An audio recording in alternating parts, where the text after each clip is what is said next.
Hello everyone, welcome back to GGN. This is part 4 for this news bulletin today. It's Tuesday, January 22nd, 2013, and I'm Darko. My website is ggnonline.com, and on YouTube, ddarko2012 and ddarko2013. We left off with this article here, Americans downbeat over the U.S. state and the future.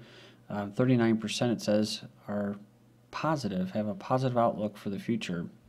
So with that being said, we'll move on. Challengers from the sidelines. This is something from the West Point research. Combating Terrorism Center, Understanding America's Violent Far Right. And says in the last few years, especially since 2007, there's been a dramatic rise in the number of attacks and violent plots originating from individuals, lone wolves, right, and groups who self-identify with the far right of American politics. So it goes on here and it says that these incidents cause many to wonder whether these are isolated psychological black op attacks from your own government, or an increasing trend, or part of an increasing societal violence, right? Or attributable to some other condition. So they ask questions like, what are the main current characteristics of the violence produced by the far right? What type of far right groups are more prone than others to engage in violence? It's important to note that this study concentrates on those individuals and groups who have actually perpetuated violence and is not a comprehensive analysis of the political causes which some far-right extremists identify. While the ability to hold and appropriately articulate diverse political views is an American strength, extremists committing acts of violence in the name of those causes undermines the freedoms they purport to espouse. So sounds familiar, right? Like Hillary Clinton saying this is an act of terror while they themselves are carrying out terrorist attacks, right, in other countries, and have been and still are and are about to. Say, I don't know. I mean, I think we have different types of enslavement, so you can say, oh, well, we have more freedom than this country, or we have a little bit better over there. We're all not free. We just have different systems of enslavement or control. So I think countries that are, quote, democratized or modern countries, first world countries, you know, whatever, UK, Europe, United States, that are held in esteem for, you know, freedom and democracy. Actually, they're the one of the least free countries, I think, and I believe that the reason that they don't have like a harsh, in-your-face military police state, such as maybe like Russia or China, maybe some Asian countries, Eastern Europe, South America, is because the people there are actually more of a threat because they may actually bring about change. Whereas in these modern countries, they're totally pacified consumers, distracted by all kinds of things. They're not really a threat. So they go on and they let them protest. They let them rabble, and bang their pots and pans because they know nothing's actually going to happen. That's why they say that the ability to hold and appropriately articulate diverse political views is an American strength. They want you to just, do whatever you're going to do because you're not going to actually cause any change. People in these other countries that I was talking about that might commit, quote, violence are a threat to the state because the state likes a monopoly on violence, like I said. So anybody else that tries to commit violence, i.e., you step over this line. These are our principles. These people identify these principles with me, myself, and here's our line. And if you come in that line, we're going to fight to the death. Now that's, you can say that's violence and everything, but if you hold your principles true to yourself and they come in there and they draw and they come in that line, then I guess you could say violence goes both ways, right? But I think that's what a lot of this is really about. Like I said, there's not really a lot of nation states or states to take down, right? Sovereign nations. They're kind of trickling out. Most are puppet regimes and puppet governments. I mean, we're talking about big puppet governments in the East and West and that. Russia, huge. And as whatever sovereign nations are left or conquered, you're just going to have all these little pockets of resistance. These people with different ideologies that just want to be left alone. They want their sovereignty.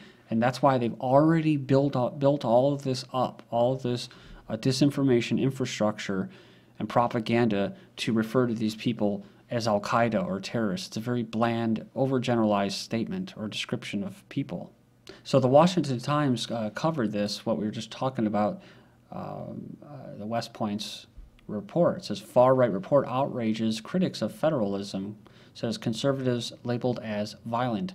A West Point think tank report that links people who believe in individual freedom with violent far-right movements has stirred strong opposition from conservatives and former members of the military. So it goes on here and it says that the report lumps basic beliefs of mainstream conservatism into anti-federalist movement that, in the author's views, direct violence towards the government. I wonder why an institution that molds future Army officers to fight foreign enemies now is focusing on a perceived domestic threat. So it goes on and says they also say that through a report on ideologically fed violence would scrutinize unions, Occupy Wall Street demonstrators, and radical environmentalists.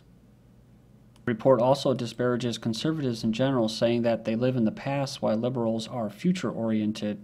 You know, that's the whole idea, like I said, that false reality or the illusion of progress. You know, this is, you know, we're just standing in the way of progress. Which is kind of ironic because, remember Dr. Kaku in that description of extraterrestrials, he says, you know, the 3 types of extraterrestrials, but he talks about people who get in the way of quote, progress, right, of moving off planet and stuff like that, and sending out drones to colonize and take the resources of other planets and moons.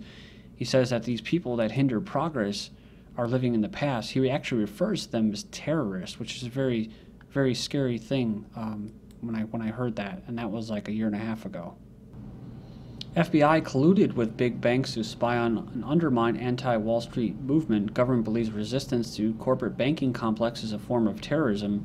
Newly released Federal Bureau of Investigation files prove that federal agencies within the United States corporation colluded with the private sector, of course, right, do the same thing, to spy on Occupy Wall Street movement even before the first demonstration was held. When I say because they're the same, that's why you have the open door policy between the public sector and the private sector, like Rumsfeld, who works in corporations, pharmaceuticals, and passing aspartame, and then all of a sudden he's working in the public sector, you know, responsible for killing people.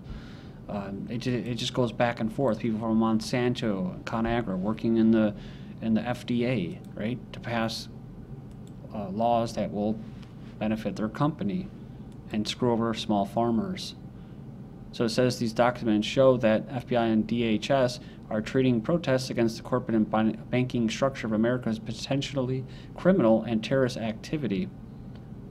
So it goes on here, it says these documents also show these federal agencies functioning as a de facto intelligence arm of Wall Street and corporate America. Go in there and check it out, links will be posted. This is all not really news. I've been covering this for the past 3 years. Especially when the Occupy Wall Street movement was going on, that, you know, they look at you as terrorists. They're treating you as terrorists, kind of like people that are into fracking, you know, what do you call it, fracking activists, bringing awareness to that. They're treated as insurgents.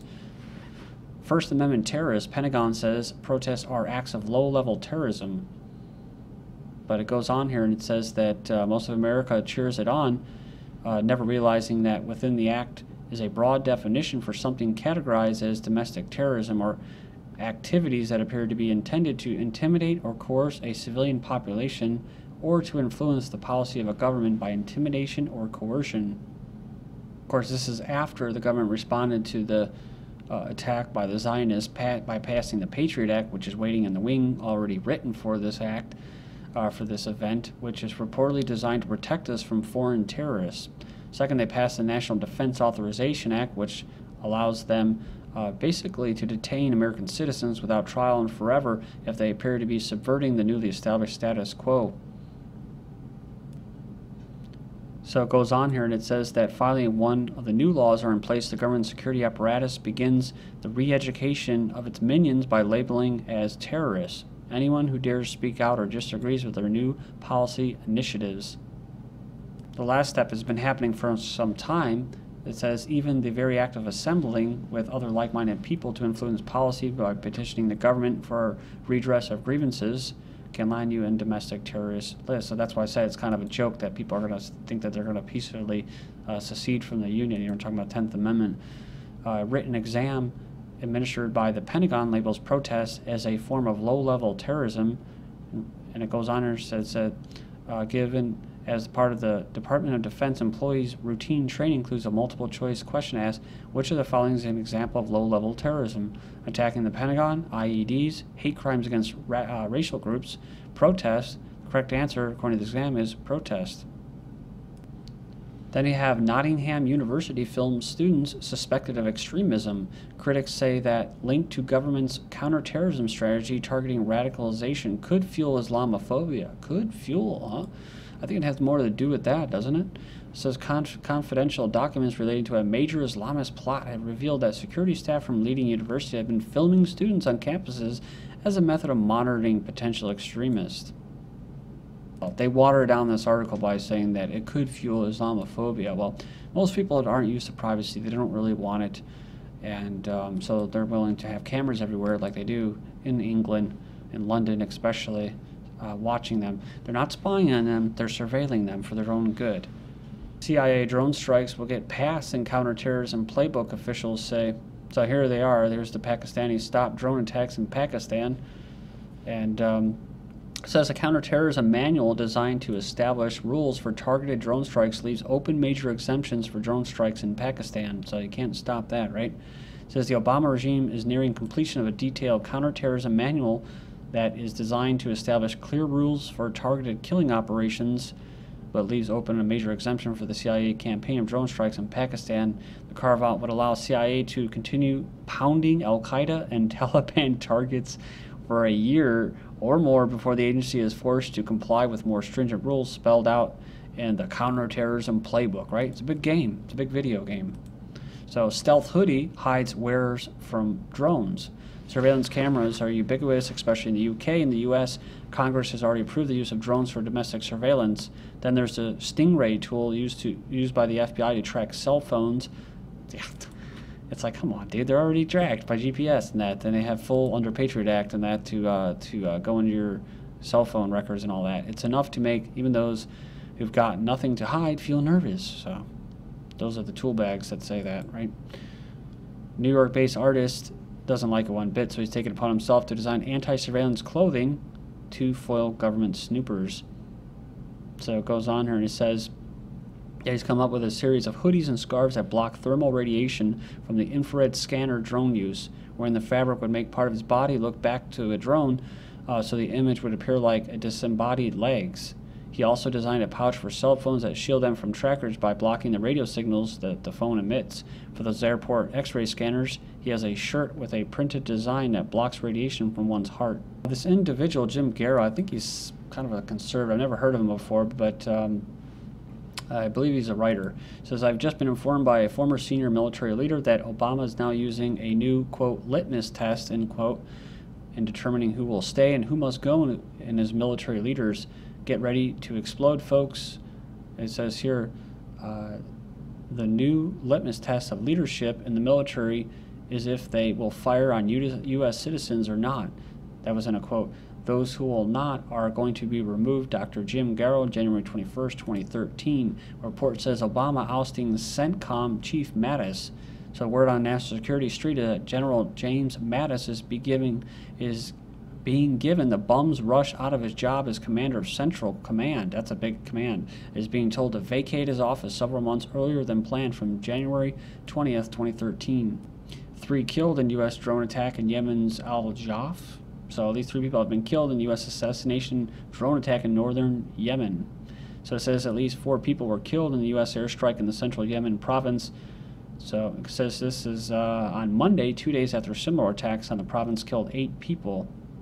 It says according to the agency, Tuesday's attacks bring at least 32 the number of people killed in U.S. drone strikes since December 24th. U.S.-led drone raids killed dozens in Afghanistan. So dozens of people have been killed in 2 successive U.S.-led assassination drone strikes in eastern Afghanistan.